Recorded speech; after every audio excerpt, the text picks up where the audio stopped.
Photo కూడా వేరు, background photo కూడా రిజిస్టర్ చేశాడు. కొద్దిగా కింద పెట్టు, కొద్ది బైక్ లేవమ్మా అటు పట్టుకో. డీ నెంబర్ మార్చి వెనక్కి తీసి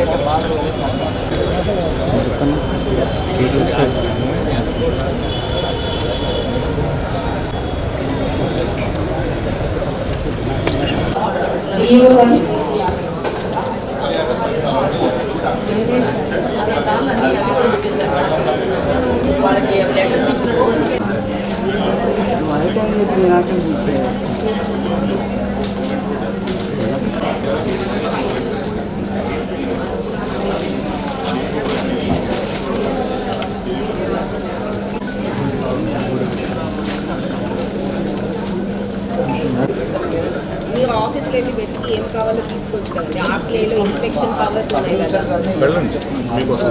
చేసేది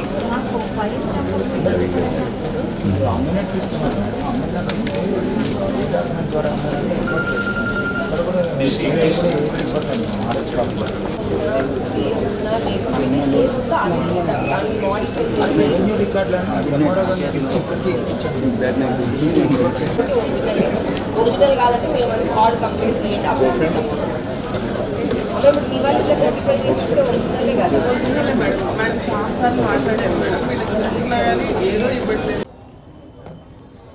లక్ష్మి, మాది వెంగళాయపాలెం అండి.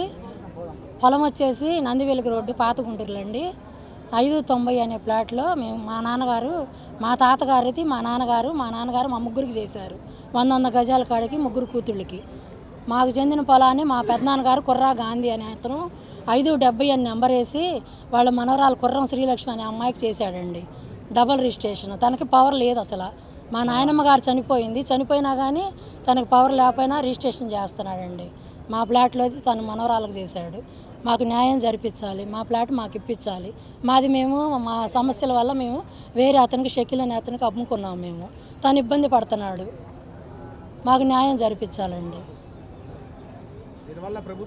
దీనివల్ల ప్రభుత్వ అధికారులు కూడా ఇబ్బంది పెడుతున్నారండి. వాళ్ళు కూడా అట్లా ఇబ్బంది పెట్టకూడదండి. న్యాయం జరిపించిన వాళ్ళని అట్లా పక్కన పెడితే ఎలాగండి? వాళ్ళు ఇబ్బంది పడతారు కదా, వాళ్ళకి న్యాయం జరిపించాలి. మా వాళ్ళు ఇబ్బంది పడకూడదు.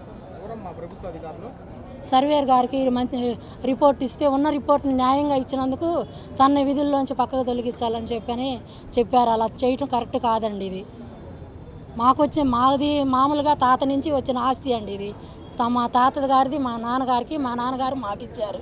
మేము కుటుంబ ఆర్థిక వ్యవసాయాల వల్ల పక్కన వాళ్ళకి అమ్ముకున్నాము. దానివల్ల ఇట్లా ఇబ్బంది పెడితే ఎలాగా? పక్కన వాళ్ళని కూడా ధర్నా జరిగే వాళ్ళు కావాలని అలా చేస్తున్నారండి. మాకే న్యాయం జరగాలండి. మాదేనండి ఇది న్యాయంగా అయితే.